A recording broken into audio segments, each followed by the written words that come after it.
Welcome back, everyone. You're watching We Heart Therapy, the special series EFT Talk. I'm your host, Dr. Belle, licensed marriage and family therapist and certified EFT supervisor and therapist here in fabulous Las Vegas, Nevada. And I'm super excited to welcome back to our show. We have Doc Hawk, aka James Hawkins. He's one of the trainers out of the Arkansas Center for Emotionally Focused Therapy in, you guessed, Arkansas.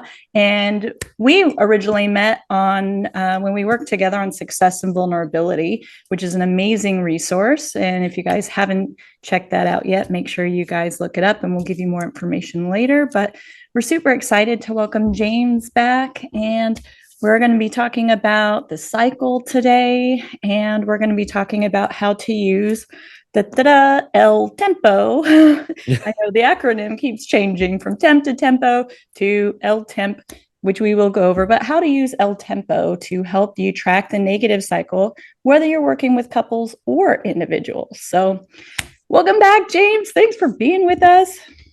Annabelle, it's great to be back with you. I look forward to being with y'all in Las Vegas again, but great to be here online as well.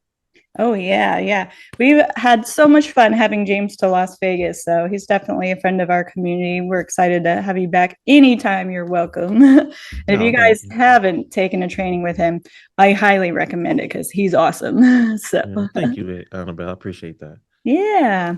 So let's talk about the cycle, and let's talk about part of what inspired this this topic today, because there's other episodes of my podcast talking about various aspects of the cycle, but I've had a lot of supervisees lately sort of start to get caught up in, I would say, maybe not recognizing the systemic nature of the cycle and sort of attaching it more, like sort of thinking it's more content specific. So then every week the couple comes in with a different kind of content. They're thinking, oh, they have a different cycle. Or if a partner does a move that's slightly different, sort of thinking, oh, this must be a brand new cycle. So could you maybe start us off talking about a little bit more about the cycle and kind of how to understand it, how we think about it in EFT? Yeah, that's great. Great setup, Annabelle. So first and foremost, as we talk about the cycle in EFT, what we're focusing on is we're talking about in that one, what we're coming to, especially in stage one, is a negative cycle of interaction. So when the distress alarm of the attachment system goes off, of course, we would love for our clients to go to their primary attachment strategies of being able to reach for connection and comfort and being able to receive that. That's great. But those are not the couples that are coming in for relationship therapy. And they're not the individuals who are coming in. The people who are coming in, they have gotten stuck in cycles or processes that where they are now, instead of using the primary attachment strategy, they're using secondary attachment strategies of either the avoidance or withdrawal, or that kind of anxious preoccupied, or what we call an EFT pursue. And these strategies begin to put them in a place where they don't get their attachment needs met, but they begin to get stuck in patterns of protection that do not bring them the comfort and kind of resolution that they need, that is ongoing. And really, it creates this kind of feedback within the system that the more they do their protection, the more their needs don't get met. And then it also can trigger the other people on the other end of them who are also living in some of their protection. And it forms just like, as we do that infinity loop, this cycle that just feeds. The more I protect myself this way, the more you protect yourself that way. And the more you protect yourself that way, the more I lean into my protection. And what we've got to do in EFT, particularly talking about the cycle, is we're trying to help them come alongside them to shift out of that negative process to form a positive cycle. That if we try and give them solutions or just solve content, what we're really focused on is the process. Changing the process helps them change the way they respond to content and help them come up with new solutions. I love that. Even that second part, it's sort of how EFT goes along with our neurological order of operations, is that we have to solve the problem of disconnection first before our brain will have access to problem solving content in a logical way, just because the brain shuts off that part when we feel disconnected, because that part of our emotional responses and attachment lives in our survival system, the part of the brain that's responsible for fight or flight. So following with that. And, we kind of assume people are smart. They know how to solve their own problems generally. The reason why they get stuck is because there's a level or a layer of it that they've not been able to articulate, put words to. It causes distress. And the more they react, then it just keeps like pinging off of each other. And I love, talking about that systemic part. And some of my clients have used the recycle symbol, which is, basically the same thing, right? Wash, rinse, and repeat. And I was wondering if you could speak to this part too, because Sue always talked about, again, using that backdrop of attachment, is that the cycles are actually pretty predictable among couples, that there's only a finite set of ways that people can respond to something. So if somebody, attacks, or moves toward what's a predictable way that somebody might respond to it. What would you say, James? I think Sue's right, and I'll get to Sue's. I also want to take from what Leanne Campbell taught me about this, and while people are unique and diverse in so many ways, there's usually only one of three ways we respond in moments of distress. Particularly, we're thinking about our clients who are coming in clinical distress. And so either they shut down, lash out, or some combination of the two. So shut down, lash out, or some combination of the two. Now, putting that to what you just said with Sue, and I appreciate what Sue was saying. She saw this pattern that the more we're going to go with the classical kind of cycle right now, talking about couples, and we can shift over to individual. But typically in a classical cycle, it's going to be the pursuer who normally is the one that speaks up about the issue. Doesn't mean they noticed it first, but usually they're going to be the one that more than likely are going to speak up about the problem. And so when the pursuer, and it's not even just when they speak up, it's when the pursuer uses their secondary strategy of that kind of turning up the signal without really allowing the vulnerability. So it might come out as more kind of like just this energy with vagueness or not clarity, or sometimes without them realizing it, sometimes criticism. The more that energy kind of comes out in an amplified way or critical way, the more it activates the withdrawal strategy of the withdrawer. But then the more the withdrawer withdraws, the more that it activates the pursuer to come after them, to be seen and heard. And that's actually pretty predictable in these situations. Even some people say, well, what if you have withdraw, pursue? Now, this is my limited kind of insight here. What I tend to see sometimes, even in those, though, is someone will have a little bit more energy to pursue, where someone has, and sometimes, and somebody else has better withdrawal energy. And even if it's withdraw, someone forces someone into the pursuer role, or that vice versa. So I don't know if that answered it. Yeah, sometimes it can be really even subtle. And I think about how Sue put this through, again, using the attachment lens, that ultimately it comes down to the moves, the dance between distancing and closeness seeking. And so, filtering the moves through that, like, is what I'm seeing on the surface. Because, one person may ask questions or, get quiet and just sort of observe and hope something will get better. Is their move, can we understand it as a way of trying to get closer, trying to seek closeness or evoke closeness, or is it a way of distancing? Because you could also have someone like a withdrawer who gets angry and returns fire, or gets angry, but their anger might be a distance seeking move, whereas a pursuer might be throwing torpedoes, but they're hoping to get the partner to turn around and engage with them in conversation, because again, for them, conversation is the best way to work through it. It means there's still hope, so it's a closeness seeking move.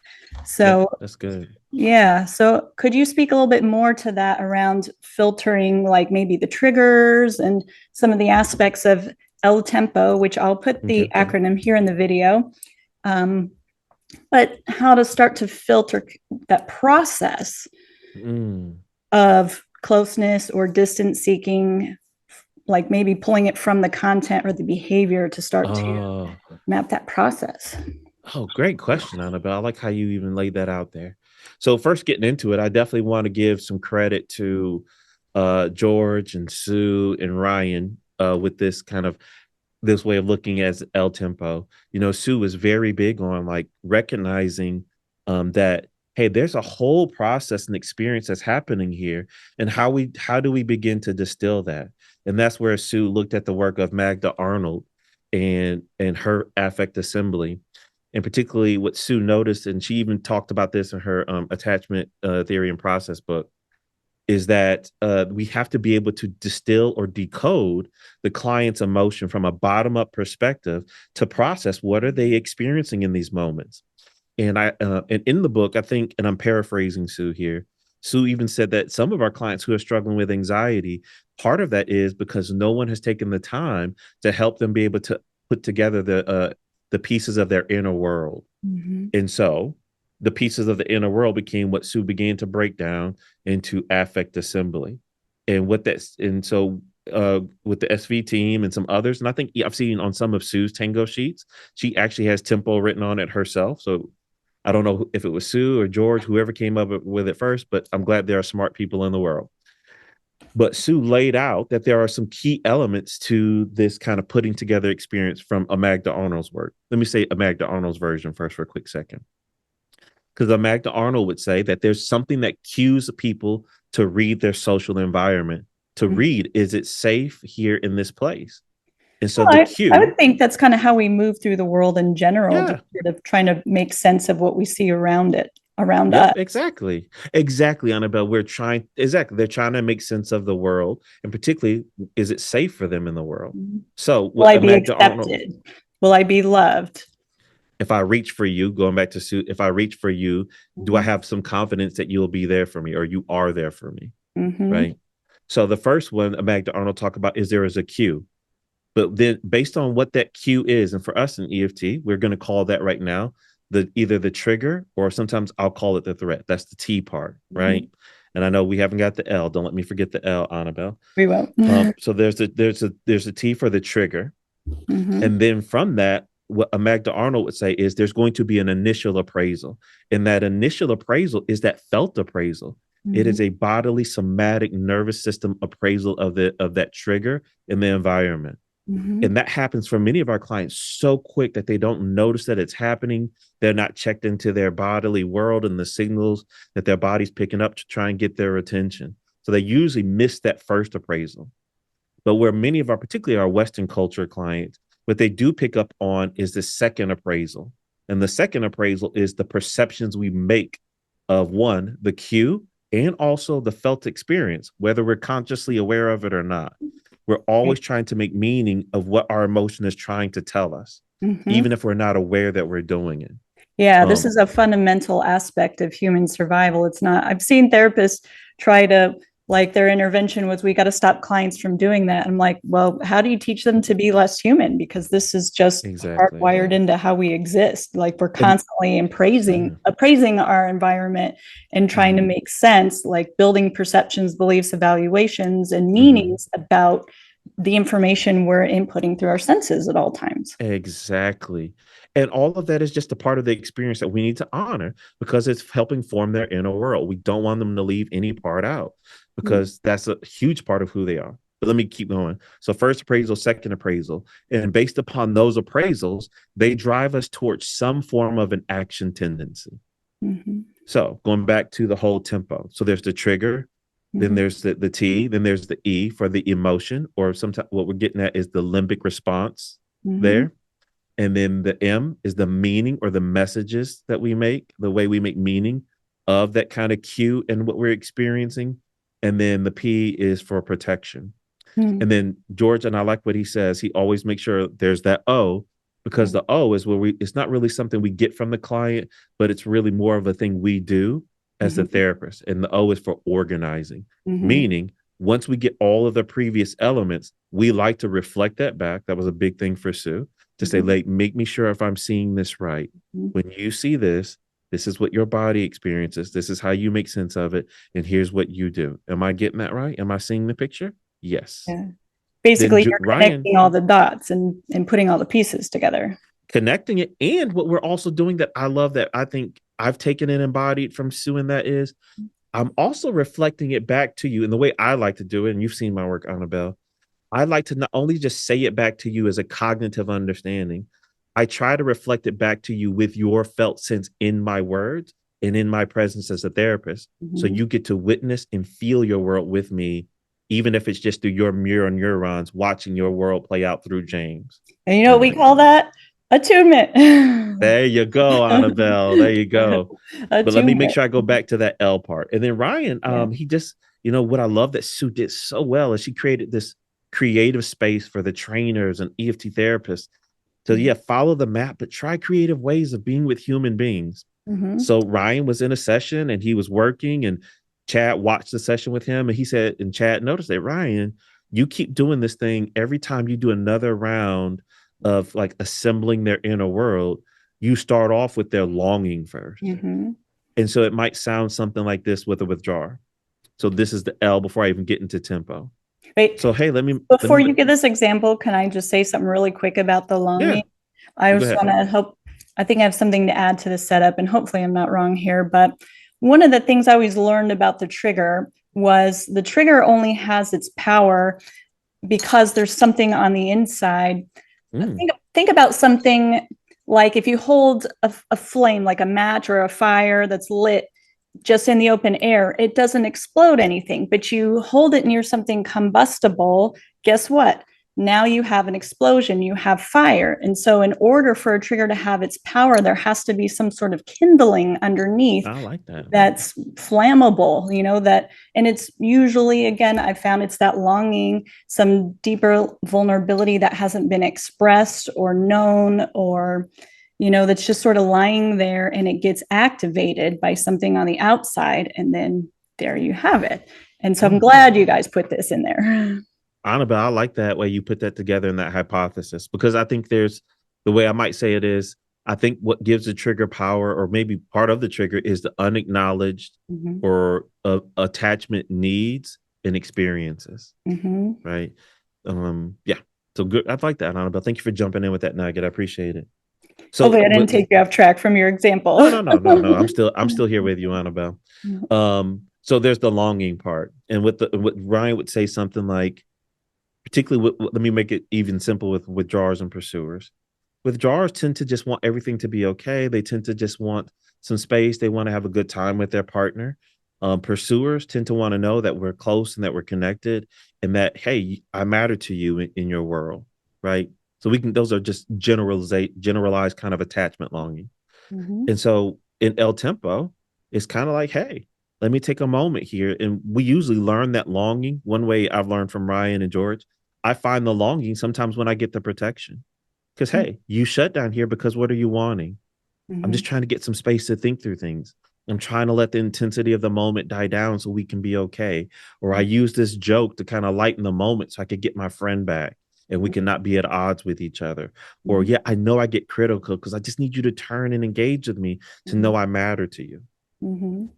So sometimes you might not even have that, like, particularly when I do like these affect assemblies, you do them in a couple rounds. The Mm-hmm. first round, I might not know what that longing is, but the second round, when they let me know the function of their protection, I start the next round. When I do it again, I might Yeah. say something So like, so let me finish this thought out. So let me make sure I'm hearing you. When you do that, what you really want is the L, just for things to be okay, to decrease some of the emotional intensity. But then you see that look on your partner's face, trigger, that tells you it's not getting better. Matter of fact, it's getting worse. And the way you make sense is, I'm getting in trouble.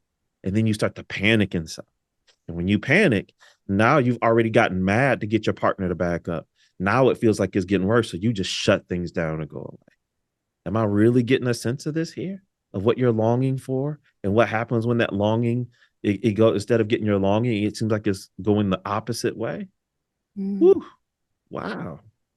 So anyway, that's the full like L tempo there. yeah, and I like what you're saying is, we may organize it back in a way where we can lay it out in a way that sounds linear, but we may not be collecting that information from the client in a Yeah, linear fashion. Like they may be correct. presenting more with the emotion, or they may Mm-hmm. be leading with the protection or the meaning. Yeah, And that's then we right. just have to work backwards and forwards to fill out the rest of the Exactly. pieces.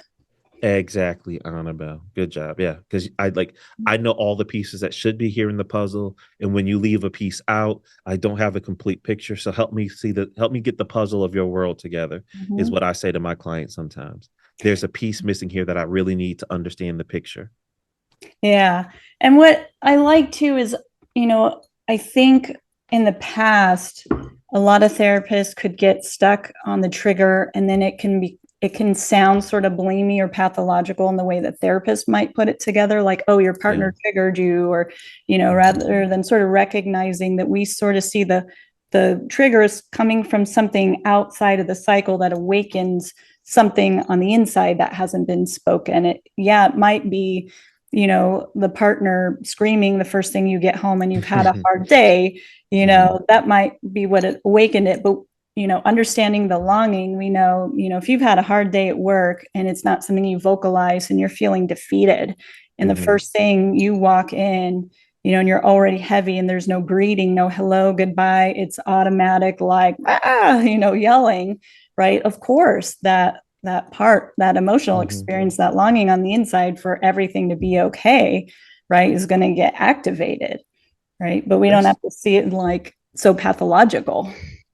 Yeah, that's good. I even like how you did that, because I think, Annabelle, that can help bring in some kind of cultural nuance too, to recognize for some of our clients, some of the triggers are the ways in their lived experience as some form of a minority or oppressed class of people that maybe goes unacknowledged.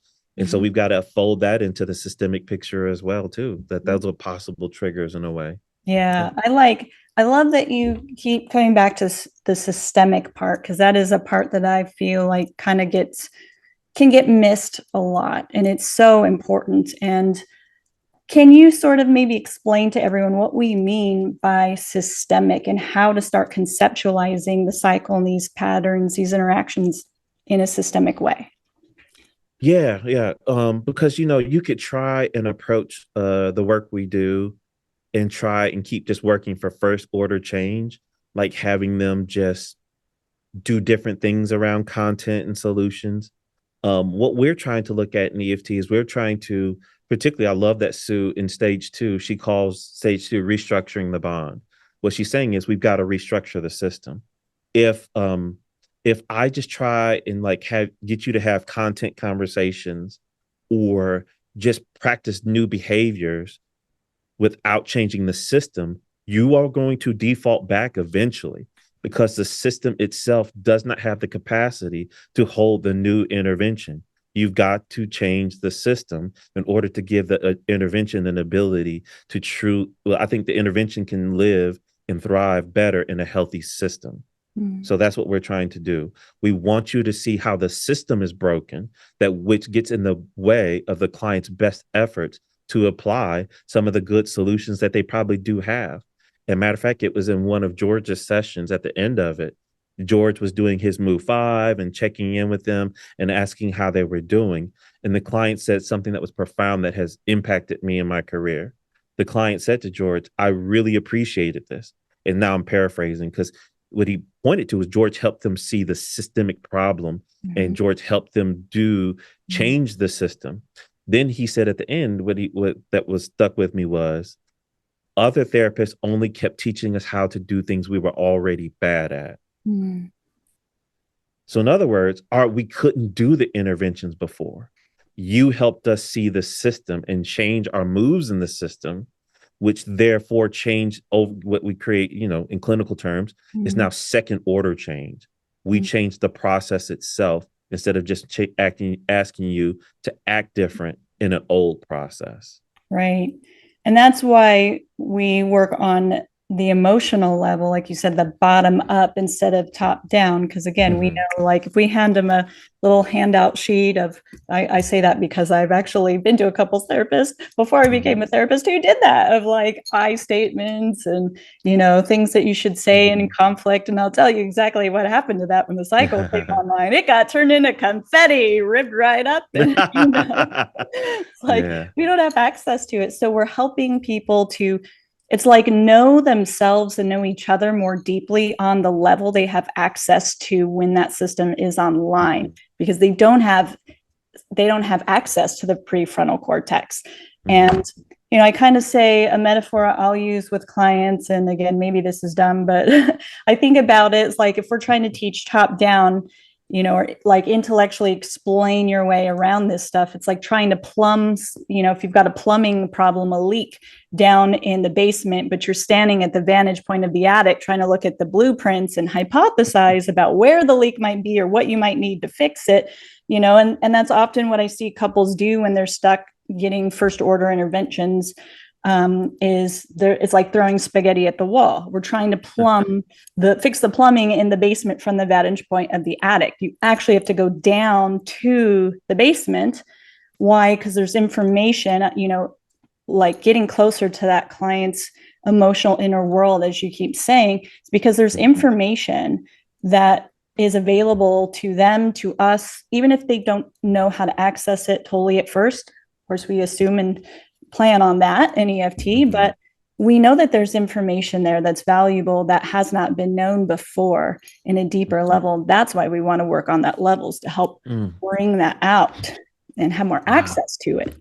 Yeah, thank you, Annabelle. And before you get to your next good question, I want to make sure I go back to something you talked about in kind of like this show that I like what you're saying here too, because what we're teaching you is this acronym of LTempo in a way.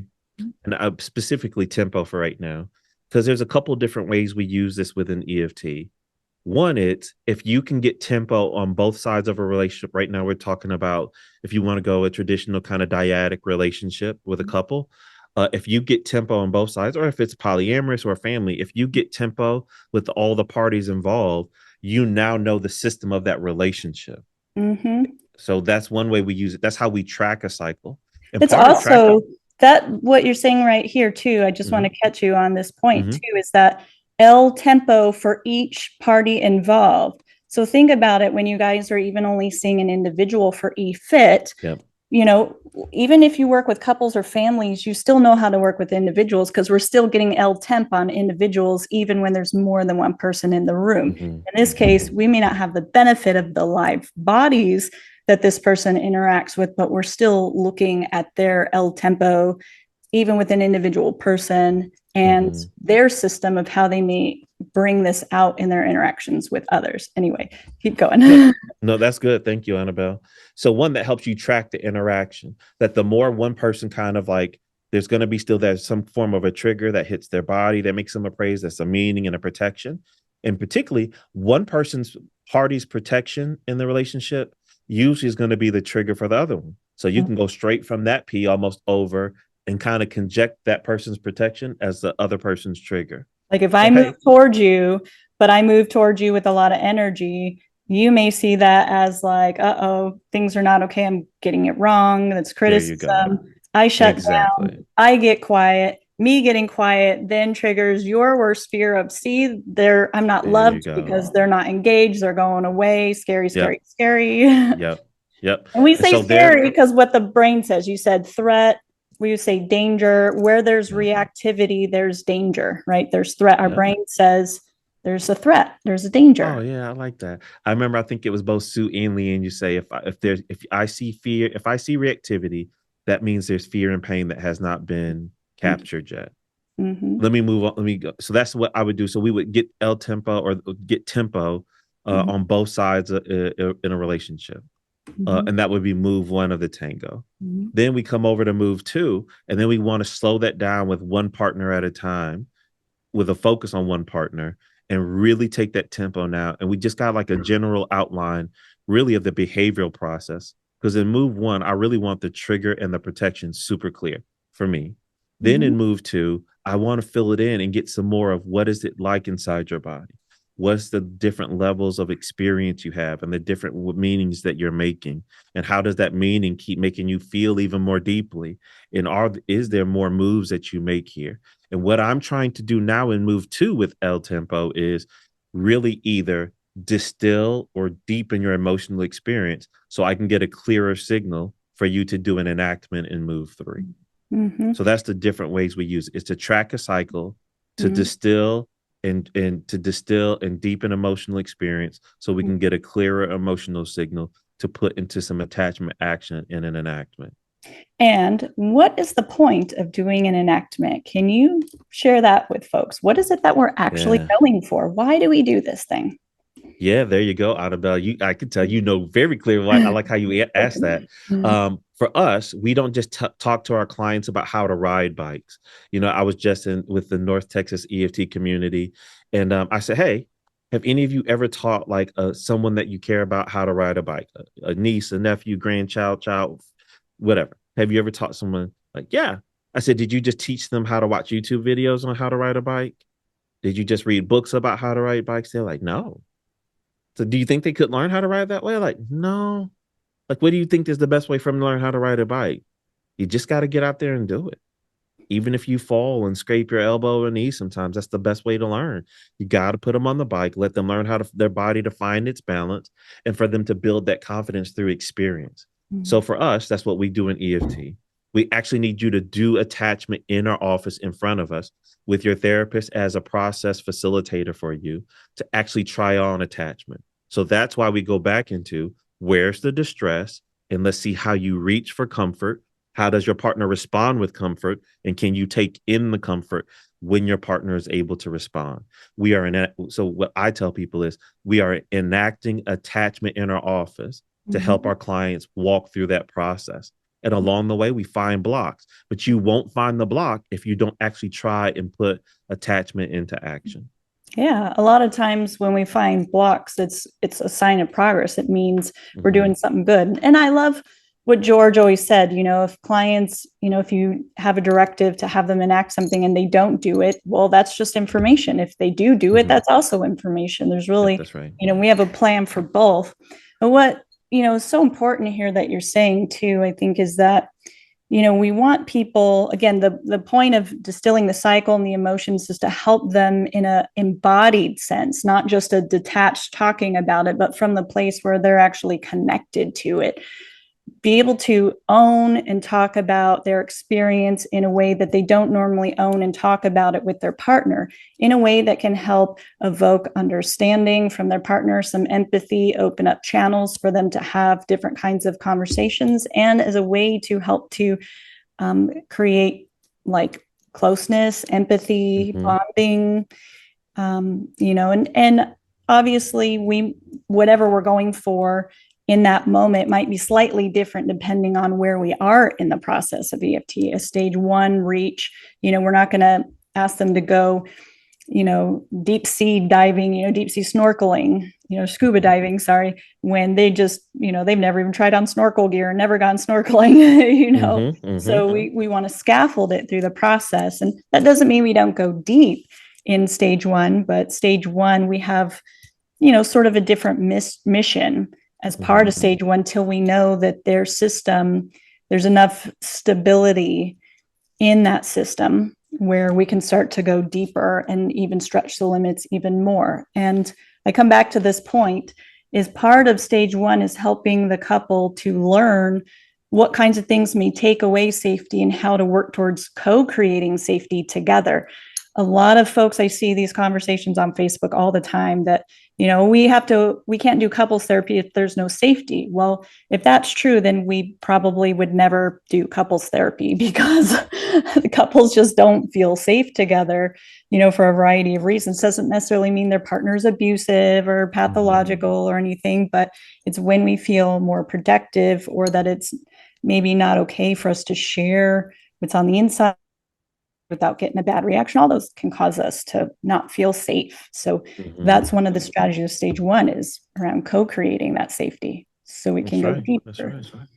And can I go And back to another part that, real quick when you because I appreciate that you brought in EFIT, even though I would say I'm definitely not an expert in EFIT. What I would say though is tempo matters for EFIT as well, or this affect assembly. A great nugget I got from Lori Brubaker, great trainer out of the Carolinas, and one of the EFIT trainers. She said a mistake that sometimes she notices with EFT therapists is they feel like since it's only an individual, like there's not as much risk and they can just drop into vulnerability with an individual. But she says the error is before you do that, you should take time and do a good move one of really tracking the intrapersonal process, even with an individual. So still do this tempo. And you might do that move one kind of tracking the process one inside of them, and then thinking about tracking the process of interaction with some of the key figures in their attachment world that has driven them into therapy.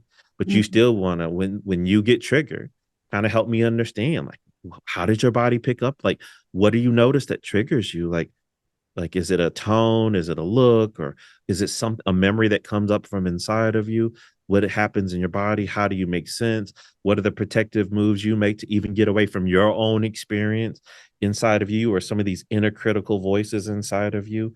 You still want to make sure you do a good job of tracking the cycle with that kind of tempo in the person, and then doing tempo with them to distill that signal to practice new encounters. Yeah, that's really good, because as Sue always says, even though you may just have one person in the room, they're never really coming in alone. They're interacting with a cast of characters, whether it's past, present, or people they want to interact. And we are helping them with how they show up in the world and engage with the people around them. So, of course, there's a lot of overlap. But I want to come back also again. Annabelle, sorry. Can I go, because you did a great job talking about safety. Can I also say something about that too? Yeah. Because with safety, I want to make sure with therapists, what are we talking about when you say safety?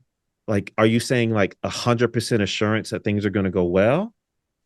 Or when I think about safety, this is the way I think about safety. Sorry. I think about the circus. Do you remember going to the circus? Particularly, I think about the high wire act, when people are walking across the high wire or doing the trapeze artists, and safety for them, because there is nothing ever about that that's safe. Yeah. That's not walking on the flat earth, right? Or on the ground. Don't think I'm a flat earther. You're not walking on the flat ground. But what safety for them is, we've practiced and practiced and practiced. We all have our cues down packed to support each other. We've tested our equipment. We know that there's a net down there that can catch us if we fall. And even if we do get hurt, we also have emergency medical services on standby. So then I would say safety for them is not the act that they're doing. Safety for them is the practice and the preparation to be able to do this beautiful act of really human achievement. So when I think about that in couples work is by its work. To love at all is to be vulnerable and risk. So you can't make love completely safe. Love is a risk involved in it. Now, what safety means for me is therapy work is, can we make it safe enough in order to keep taking risk? Is it safe enough to invite vulnerability in? So it's not about 100% assurance how things will go.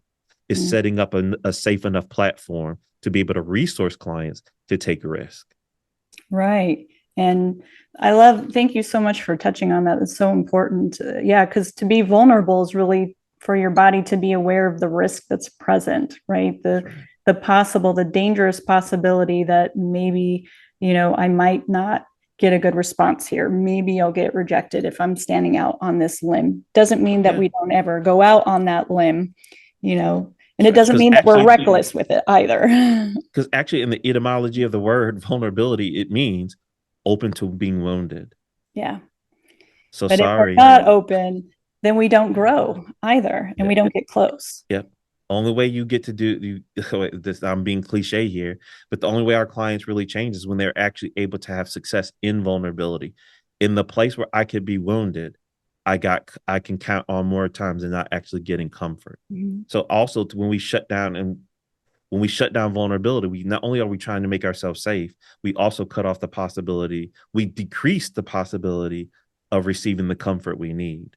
Yeah. And it just kind of struck me too. I'm thinking of I just hear the voices of therapists in my head thinking about, but what about this case in stage 1? And I'm thinking the way vulnerability might manifest, success and vulnerability might manifest as, comfort in stage 1 might be in validation, understanding from the partner. Someone's owning their longing and maybe their trigger and their reaction to it with their partner, and the partner responds like, thank you so much for sharing that with me. That makes a lot of sense, right? And they can offer empathy, understanding, versus firing back and getting defensive or counter blaming or, shutting down. They're actually able to offer understanding and support and have a totally different kind of conversation where they can work it out and then get back into connection. And that's what we're going for. So, again, depending on where we are in the process, and that's part of our EFT training, is so that we can learn how to attune to where we are in the process and where the client is and all the factors involved, and scaffold based on that, like scaffold those levels and layers of vulnerability, so that we want them to have success and Mm-hmm. vulnerability, but we're also not going to be reckless with it either. Mm-hmm. And I want to just bring us back, and I apologize, guys. My ADHD brain sometimes likes to jump around, and I do sort of have a rhyme or reason, and there's so many aspects of these that just have a lot of Mm-hmm. offshoots. So I apologize if it feels like I Mm-hmm. am bouncing around a bit, but I want to come back to this piece about LTempo and sort of how working the cycle isn't, based on content. Again, because a couple may come in fighting about something different this week, and then therapists come into supervision saying, oh, I think they're having a whole different cycle this time. And so again, can you speak to how the cycle is the process that transcends the content, how to help therapists sort of start to be able to integrate that? I like that. Yeah, good one. Ryan and I, we used to kind of talk about this, and the way we would approach when there's content and we're trying to also get the process, because we don't want to make the mistake and invalidate or be dismissive of the content issues our clients bringing up. Mm-hmm. And actually, the content can serve possibly as a container for the cycle, or really, I would say sometimes it feels like it shows me more of the trigger in the cycle. So, but here's what we used to do. We used to use a concept called the $1,000,000 question. Mm-hmm. And the point of the $1,000,000 question was really a way to not get stuck in just content focus, but to also allow our clients to see that we want to honor their content and see the process that keeps them stuck with that particular content issue. So if you present a topic to me, then I'm good. The $1,000,000 question would say something like, if you were to say, we have a huge problem with communication or parenting the kids or finances, I'm like, so finances are a really big issue for you. Then I can start saying like, man, maybe I need to get some budget worksheets, refer them to a program. Maybe I should go get a certification as a wealth management expert. I don't know. Right. But what we would do for right now with the $1,000,000 question is, that's interesting.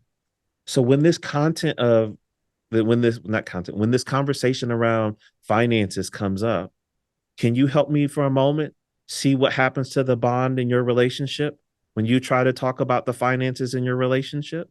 So I have still used the content, but now what I'm saying is, show me the process that happens when you talk about the content, and that helps honor the client and gives us what we need to join them.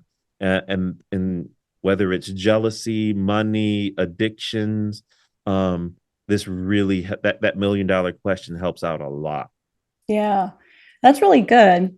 And can you add the layer of meaning here? Because Mm-hmm. meaning, I've seen folks get kind of stuck on the surface level meaning and not taking it to what we call attachment level meaning, Mm, which to me, when I really figured this out, this was the key for me. Because again, when you okay. really get this, and I think the attachment meaning also goes right back to the longing. Mm-hmm. When I figured this out and I was able to connect those, it would only take me a couple sessions to figure out, okay, like no matter what the content is, right? The external trigger, again, when I talked about that kindling on the inside, the same thing on the inside, which is that longing, that attachment meaning connected to the longing, and all the other things that are happening keeps getting activated. So when I can figure that out, right, then it's easy to say, oh, okay, so here it is again. Like, yeah, the outside trigger might have been your wife wrinkling her forehead this time, or, hanging up the phone, or it could be a variety of things, but the thing that keeps getting triggered on the inside is the same. Mm, The meaning you make out of it is usually the same, right? So mm-hmm. that's helped me transcend and help my couples transcend. Oh, you mean this cycle, this pattern we get caught in isn't just around, it's not different every time we fight. It's actually the same process generally, no matter what we're fighting about. So can you speak more to that, the attachment meaning? Yeah, I think attachment meaning doesn't get as much attention as it should.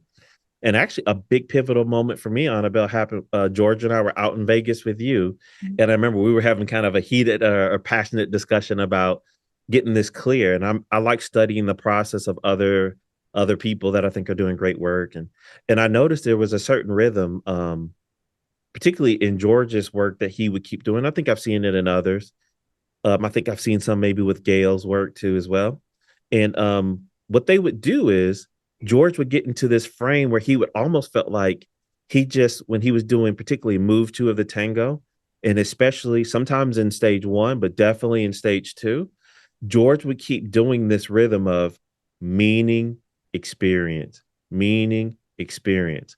Now, particularly here, going, I liked how you broke it down, Annabelle, with attachment meaning, not just, oh, my partner's a jerk. Right. But usually for our clients, it's something like the way that makes sense is they don't care about me.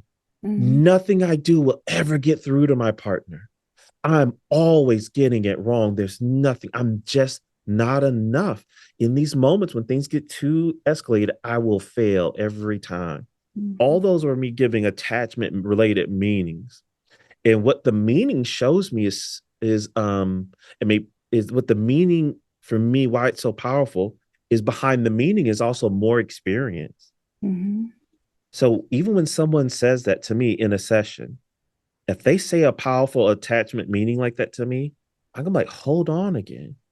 Hold on. Even as you say that, nothing I do, the way I make sense of it, that the more I try and the louder my partner gets, it just says to me, no matter how hard I try, I will not be able to get it right. Whew. Even as you say, I'll never be able to get it right, what do you feel happen in your body as you say those words? And I might even, Annabelle, ask him to say it again. Can you even say that for me one more time? I just can't get it right. And just pay attention to what happens in your body as you say that. And you'll be amazed. And then even when they answer it, well, I begin to feel discouraged. Discouraged. Wow. And even can you notice that discouragement in your body? Well, yeah, it's like a pit in my stomach. Then I'll hit them with another meaning. And if that pit in your stomach could speak, that's coming from Leanne Campbell. If Mm-hmm. that pit in your stomach could speak, what would it say? Then they'll give me more meaning. And then that probably has more emotion in it. And you Mm-hmm. see how you can keep doing that. And for me, that's a way of really deepening an experience. That's the rhythm I would use to deepen an Mm-hmm. experience. And the antidote, right, contained in that, we get them to that place is we want them to share so that they can get help and support in this place that, Yes, right. especially when you get that action tendency with that pit in the stomach might be to collapse inward. And that's probably what they do is something in Mm-hmm. their body says, fold up, crumble, I can't share this part. I can't let it be known. So that's usually what I do. And so it doesn't get known. So then I kind of stay stuck in this place. And my partner might be on the outside wondering what's going on. Like, I know there's a place I can't go to. So again, just sort of painting those parts of LTempo and the cycle. When you get to this beautiful part that you're talking about with the emotion embodied, right? More LTempo parts come to life. And again, organizing it makes sense about it. And then that enactment that we were talking about again is to turn and have them share this part that they never really get to turn and share, right? To be known, to first know themselves so that they can put it to words to help their partner know this part. Yes. They can open it up for connection. Yeah. Hey, Annabelle, can I thank you for saying that? Because you just spoke on a nugget I've been kind of meditating on for a while. I had the benefit, and it was truly a benefit and a pleasure to meet Dick Schwartz, the Mm-hmm. founder of IFS. And we were talking about one, I appreciate his heart, and he got to share a few memories of his time with Sue when they were both developing their models together. So thank you to Dick Schwartz for that. And we began to talk some theory, things between the two models. And one of the things I like that he kind of really asked me about, which I felt honored that, like, Dick Schwartz, why are you asking me a question about what I think about some? But that's just the humility and the character of who he is too, though, that he's a lifelong learner too, and humble, very humble, engaging person. But anyway, and what he really pushed me on that was good was in IFS, they talk a lot about healing the self Mm-hmm. and in a little bit, maybe how we have a little bit of a different focus in some ways in EFT. And then he really pushed me. I was like, wait a minute. We do both. We do self and the co-regulation. Mm-hmm. And here's what I mean. What I like that he pushed me to emphasize some more that was good. When we're doing this tempo with our client, we are trying to get them to make compassionate and curious contact with themselves. to increase, to want to accept self, to be comfortable with self, to be grounded in self. But also we want that to fuel their ability to connect with their partner or family members. Mm-hmm. So I love this, using tempo to say, let me get all the pieces. Wow, can you see your world? Can you see your experience? Is it making more sense to you? And we need them to own that for themselves, to then also use that to help them reach for their partner for co-regulation and comfort. They're really a both and kind of experience. Right. It's not a one or the other. And as you know, I love how Sue reminds us about attachment science shows that our view of ourself is socially constructed. Therefore, you can't really isolate the self from context of relationship with other humans and try to heal it alone. I mean, you can try, but the science is clear. It's more effective when it can be rebuilt in relationship with others. Yeah. So Great way of saying that, Annabelle. Really good. yeah, thank you. So, just sort of putting this all back together. And again, this is also part where you might plug in their attachment history. And I want to do another episode on how to take the information from the attachment history and create their attachment narrative that's just in a few nuggets and a bolt nuggets. What am I trying to say? Nuts and bolts nuggets, that, you can easily articulate, that help you understand who this person is. And you're going to see that because when they have this, like you're talking to this client who might have that experience of constantly failing, I guarantee in this relationship, it's probably not the first time. It's probably a lifelong experience. And so when you connect that and the pain that's been built even before they got to this relationship, then it's like every time that partner does something, even if they bring up a problem, even if they try to do it in a nice way, there's a possibility it can always trigger that part on the inside, again, just sort of depending on how that wound was made and trauma and stuff. But, sort of understanding, again, it goes to our longings. And again, I think our longings, to me, it's like I'm kind of getting a person's core attachment MO, which tells me how do they show up in the world and what are the threats they're looking for.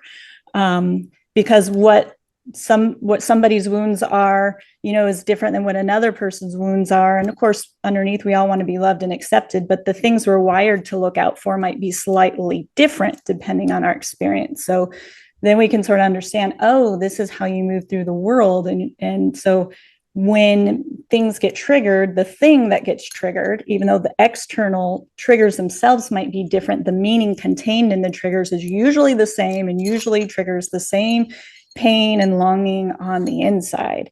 And that, I think, when you guys can really get that from your clients and put those pieces together, it will really transcend your work and help them get unstuck from the content of the cycle to, oh, here's the process. Every time this comes up, gets triggered inside of me, here's what I feel and here's what I do and here's what I need. So getting a little more concise with that.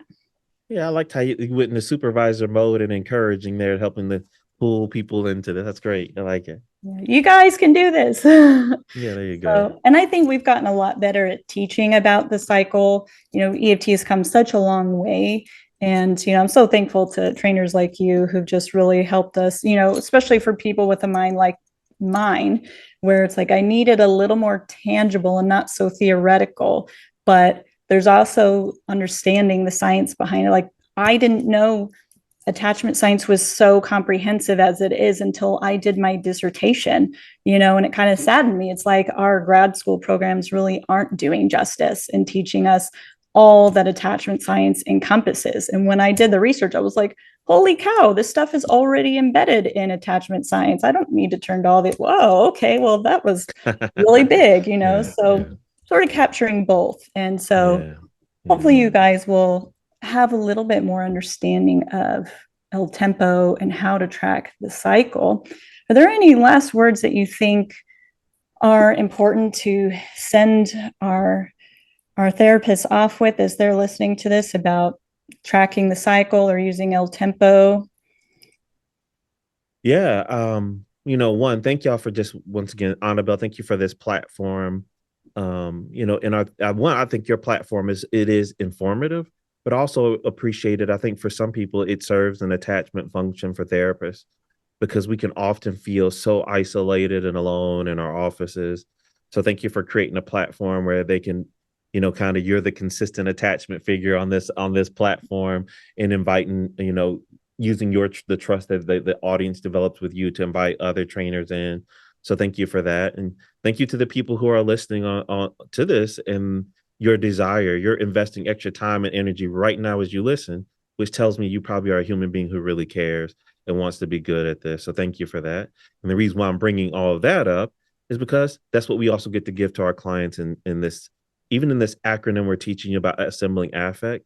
It's about saying, hey, I am curious and I want to know your world as you experience it. So let's sit down. And I know this puzzle might feel like it's all fragmented and all these pieces that you don't understand, but I'll sit down at the table and we'll put this puzzle together. And then I'll help you be courageous and take this puzzle and show it to your partner and see how we can invite them to understand you and connect with you here as we put these pieces together. Wow. That's so beautiful. That really touches my heart. And that's one of the things I really value about you. I actually wanted to say cherish, but I was like, is that going to sound weird? But you're a colleague. I consider you a mentor, and you're somebody who, again, your process, your way of being, your warmth, feels very inviting. And, again, like, just to honor, this beautiful piece that you mentioned at the end is that, we can feel so isolated, and it is pretty vulnerable to come into these spaces in trainings and supervision to say, hey, I'm stuck. It's scary to show tape of moments that aren't so pretty, and have that be opened up and witnessed to by people we respect, so I love so much just all that you contribute to helping us feel safe and have success in vulnerability in training and learning EFT. Yeah, thank you, Annabelle. Appreciate you. So, well, thank you everyone for watching and listening to our podcast. If you haven't gotten a chance to get my book on Amazon, Using Relentless Empathy with Challenging and Difficult Clients, you can just type it in Amazon, and it's available in other countries. Just type in Relentless Empathy Annabelle Bugatti and it should come right up. And if you guys haven't had a chance to check out successinvulnerability.com, there's lots of amazing, it's an online learning platform. It's kind of self-paced, go at your own pace. There's live clinical demonstrations, there's teaching aspects, there's notes, it's just an amazing resource for you guys. So if you haven't checked it out, you'll probably see some old videos of me on there. So that's why, but you get to see some really cool teaches by James and George and Ryan and Chad Imhoff and Angela. And, it's such a wonderful team. And make sure that you guys check that out. And is there any other way? So if folks want to invite you to their community to come and do a training for them, how can they find you and get in touch with you? One, first, be patient. I'm still working on me and my wife are hiring an assistant to help me with admin. But right now you could email me at dochawklpc@gmail.com. That's dochawklpc@gmail.com. And you can follow me on socials, dochawklpc on Instagram and Facebook, or you can go to my website, dochawklpc.com. Perfect. And if you guys haven't had a chance to train with James, I highly recommend it. He's awesome. So just send him an email. I'll make sure to put his email in the description for this video on YouTube. If you guys are listening on podcast form, you might just have to rewind the tape and write it down.